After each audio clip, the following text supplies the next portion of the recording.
लक्ष्मण जी परशुराम जी से कहते हैं, अगणित रवि शशि शिव चतुरानन, बहुगिर सरित सिंधु मही कानन, काल कर्म गुण ज्ञान सुभाऊं, सो देखा जो सुना न काऊं, देख माया सब विधि गाढ़ी, अति सभी तजोरे कर ठाढ़ी। जब आपको शिव की अद्वितीयता के साथ साथ भगवान की असीमता का भान होगा तो आपका यह ममत्व छूट जाएगा।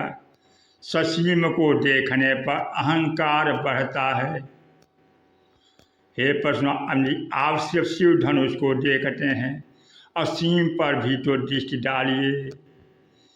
असीम पर दृष्टि जाता है तो अहंकार भी नष्ट होता है। व्यक्ति अपनी विद्या को देखेगा तो विद्या का अहंकार बढ़ेगा, अपने धन को देखेगा तो धन का अहंकार बढ़ेगा, और अपनी सत्ता को देखेगा तो सत्ता का अहंकार बढ़ेगा। परंतु अनादिकाल से चली आ रही सृष्टि के अनंत ज्ञान और अनंत सामर्थ्य पर जब उसकी दृष्टि जाएगी तो उसे लगेगा कि अनंतता में हमारा यह सीमित अहंकार कितना क्षुद्र है। हम व्यर्थ ही अपने को इतना महत्व दिए बैठे, अपनी बात पर अड़े हुए हैं। इस संबंध में गीता में भी एक संकेत आता है कि अर्जुन को भगवान ने विराट रूप का दर्शन क्यों कराया। अर्जुन भगवान के सामने संशय प्रकट करने लगे कि अगर युद्ध होगा तो उसके क्या क्या दुष्परिणाम होंगे, और भगवान कृष्ण को ही चेतावनी देने लगा कि हम लोग बुद्धिमान होकर इतना भी नहीं सोच रहे हैं। भगवान ने विराट रूप के दर्शन कराकर अर्जुन को संकेत दे दिया कि सृष्टि की चिंता का ठेका तुम ही ने नहीं ले रखा है। यदि सारी सृष्टि की चिंता का भार तुम ही ने ले रखा है तो विराट को देख लो। विराट में इसका भी साक्षात्कार करा दिए कि तुमने धनुष बाण पटक दिया और समझ लिया कि ये योद्धा नहीं मरेंगे, लेकिन ये तो सबके सब मारे जा रहे हैं। मेरे द्वारा निर्मित इस सृष्टि की चिंता का भार मुझ पर दे दो। हे अर्जुन, तुम इस विराट का दर्शन करो और अपनी ससीमता का साक्षात्कार करो। भगवान कृष्ण ने जब अपने विराट का दर्शन कराया तो अर्जुन का ससीमता रूपी अहंकार डूब गया। असीम में अहंकार डूब जाएगा। भगवान की भुजा रूपी समुद्र में शंकर जी का धनुष रूपी जहाज डूब गया। इसका क्या तात्पर्य है? शंकर जी का धनुष अद्वितीय है। इस अहंकार के आश्रय लेकर लोगों ने यह मान लिया कि यह तो कभी नहीं टूटेगा, परंतु जब ईश्वर की भुजा पर उसकी अनंत सामर्थ्य पर दृष्टि जाती है तो ऐसा प्रतीत होने लगता है कि ईश्वर की अनंत सामर्थ्य में सब कुछ ससीम है। यदि सब कुछ ससीम है तो फिर अपने अहं की क्षुद्रता का ज्ञान हो जाएगा, और अहं की क्षुद्रता का भान होने पर फिर क्या करें? क्या अपने को क्षुद्र मान लें? जैसे अभिमान बुरा है, इसी प्रकार से हीनता की भावना भी तो बुरी है। अगर व्यक्ति अपने आप को अहंकारी बना लेगा तो भी बुरा है, और व्यक्ति में हीनता की वृत्ति आ जाएगी तो भी बुरा है। अतः अपनी सीमा को समझकर अहंकार त्याग करें और असीम में अपने अहम को विसर्जित करके स्वयं भी असीम बन जाएं। जब हम असीमता का दर्शन करेंगे तो अहम विनष्ट होगा, और अपनी क्षुद्रता को जब ईश्वर में मिला देंगे तो वह भी असीम हो जाएगी। गोस्वामी तुलसीदास जी श्री रामचरितमानस लिखे, विनय पत्रिका भी लिखे। गोस्वामी जी से पूछा गया कि आपने ये दो ग्रंथ रामचरितमानस विनय पत्रिका की रचना क्यों की? तो गोस्वामी जी कहते हैं कि ये दोनों ग्रंथ दो मालाएं हैं। आप विनय पत्रिका को देखेंगे तो गोस्वामी जी विनय पत्रिका में अपनी दीनता हीनता का ही मार्मिक वर्णन किए हुए हैं, और श्री रामचरितमानस में भगवान के गुणों का वर्णन है। रामचरितमानस के रूप में भगवान राम के गुणों की जो माला तुलसीदास जी ने बनाई, उसे कहते हैं कि रामचरितमानस की माला को सज्जन लोग संत लोग अपने हृदय में धारण करें। जुगत वेधि पुनि पोहियहि रामचरित बरताज, पहिरहि सज्जन विमल उर शोभा अति अनुराग। और यह पूछे जाने पर कि महाराज रामचरितमानस की माला को तो सज्जन लोग पहन लेंगे, लेकिन विनय पत्रिका की माला का क्या होगा? तो गोस्वामी जी कहते हैं राम नृपहि पहि राम ही, रामायण की माला हम सब पहनेंगे, और विनय पत्रिका की माला भगवान पहनेगी।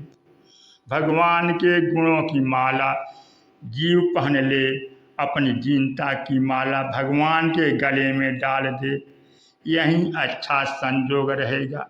भगवान के गुण हम में आ जाएं और हमारी क्षुद्रता भगवान में मिलकर धन्य हो जाए।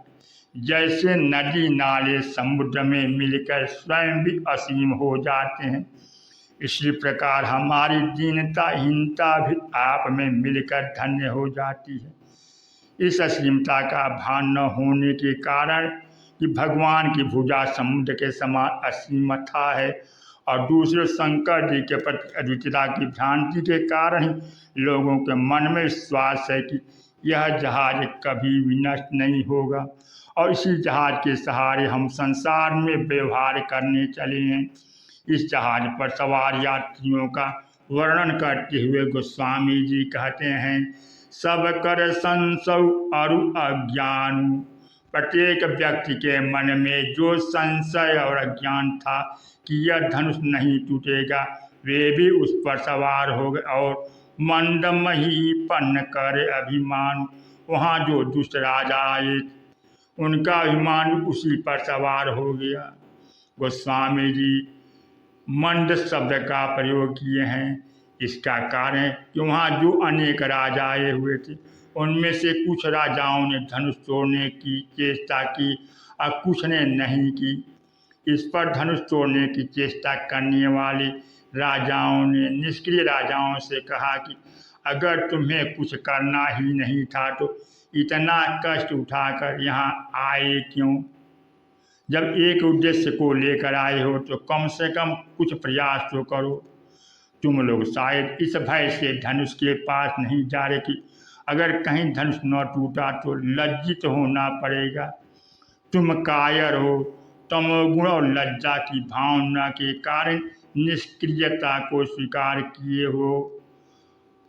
इसके उत्तर में भले राजाओं ने दुष्ट राजाओं से क्या कहा, भाई हम तो यहाँ पाने के लिए आए थे एक को और पा लिया दो को, इसलिए हमारा उद्देश्य तो पूरा हो गया। आए थे सीता जी को पाने के लिए, किंतु सीता जी और राम दो को पा लिए। तुम लोग आए थे सीता जी को शक्ति के रूप में पाने के लिए, किंतु तुम्हारी कामना है कि हम विवाह करके स्वामी बनकर सीता जी को पालें।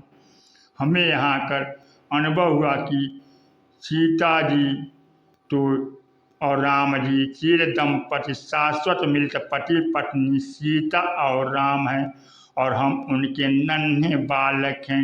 इसलिए हम तो आज जन्म फल पावा, भाई हमने तो आज जन्म लेने का फल पा लिया।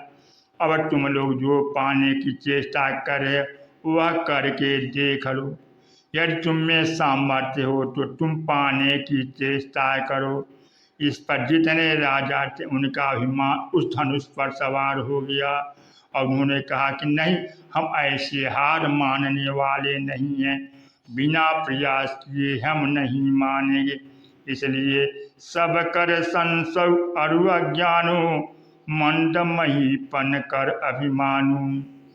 भगवान राम धनुष तोड़ने के लिए चले तो सीता जी के मन में भी शोक छा गया और कुछ क्षणों के लिए भगवान श्री राघवेंद्र की छवि उनके अंतःकरण में आ गई।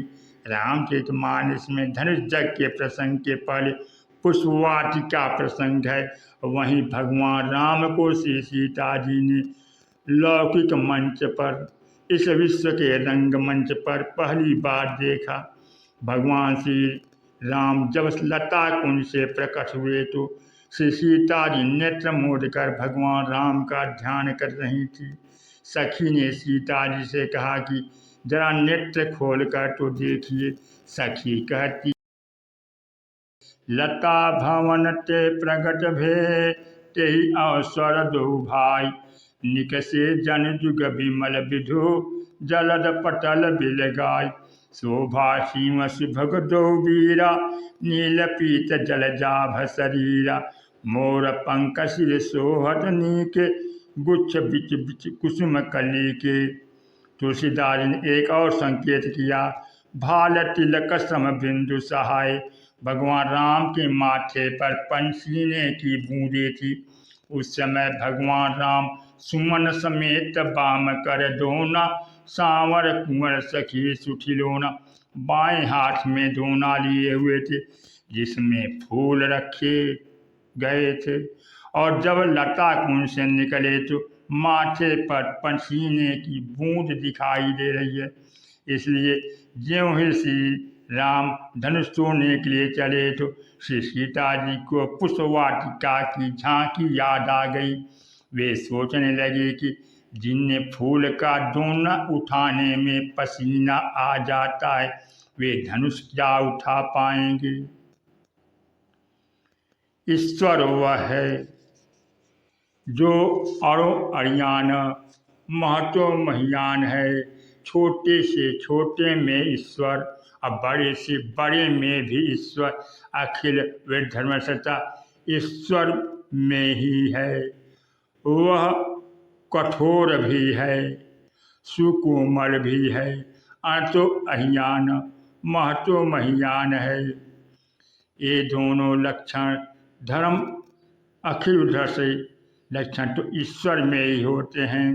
गोस्वामी तुलसीदास जी उत्तरकांड में कहते हैं, कुलसहु चाही कठोर अति कोमल कुसुमहु चाही। वह वज्र से भी अत्यंत कठोर और फूल की अपेक्षा कोमल है। कुलसहु चाही कठोर अति कोमल कुसुमहु चाही, चित खगेश राम कर समुझ पर ही कछुकाही। लता कुंज में भगवान राम ने जब फूल का दोना उठाने में सम बिंदुओं को स्वीकार किया तो मानो वह पुष्प की अपेक्षा सुकुमार हैं। और धनुष यज्ञ के प्रसंग में वे अपना दूसरा रूप प्रकट कर देते हैं। यही अखिल विरुद्ध धर्म आश्रयता है।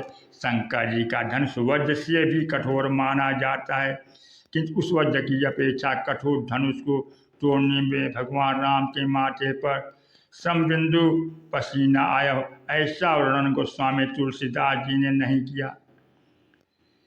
इसका अभिप्राय है कि प्रीतिवश क्षण भर के लिए सीता जी की दृष्टि में ईश्वर के अखिल विरोधी धर्म की ओर ध्यान न जाने के कारण उनका शोक भी उसी धनुष पर सवार हो गया।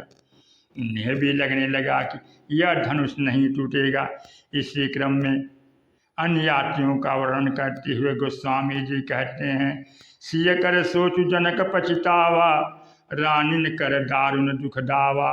रानियों का दुख और महाराज जनक का सोच एवं पश्चाताप भी सवार था।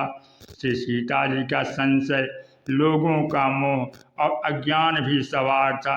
किंतु भारी भरकम सम्मान लिए हुए सबसे भारी यात्री एक ही था और वह था परशुराम का गर्व। भृगुपति के गर्भ गरुआई। सबसे वजनदार यात्री परशुराम जी थे। फरसा परशुराम जी के कंधे पर गर्व का प्रतीक बना हुआ था और वे बार बार उसकी ओर ध्यान देते हुए लक्ष्मण जी से कहती थी, परसु बिलोक महीप कुमारा, मेरी फरसे की ओर देखो। लेकिन लक्ष्मण जी देखते नहीं थे, मुस्कुराते थे, भी हंसते थे। वक्त का व्यसना था कि जब तक नहीं देख रहा हूँ तब तक ही आपका आदर है। मैं तो परसे को क्या देखूं, मैं तो आपकी जनेऊ को देख रहा हूँ। बोले चितई परसु की ओर। परशुराम जी बोलते हैं कि मेरे फरसे की ओर देखो। तो यह परशुराम जी की अभिमान की वृत्ति है। परसु बिलोक महीप कुमारा, बार बार अपने फरसे का भय दिखाना चाहते हैं। इसलिए गोस्वामी जी कहते हैं कि परशुराम का भी अभिमान, सबका अभिमान उस शंकर रूपी चाप पर सवार था। और जब भगवान राम की भुजाओं का बल आया तो वह चाप भी भगवान की नाम की भुजाओं में डूब गया, सबका अभिमान डूब गया। इस प्रकार श्री रामचंद्र की कृपा बहुत बड़ी है। जाना राम प्रभाव तब, पुलक प्रफुल्लित गात, जोरी पानी बोले वचन, हृदय न प्रेम समात।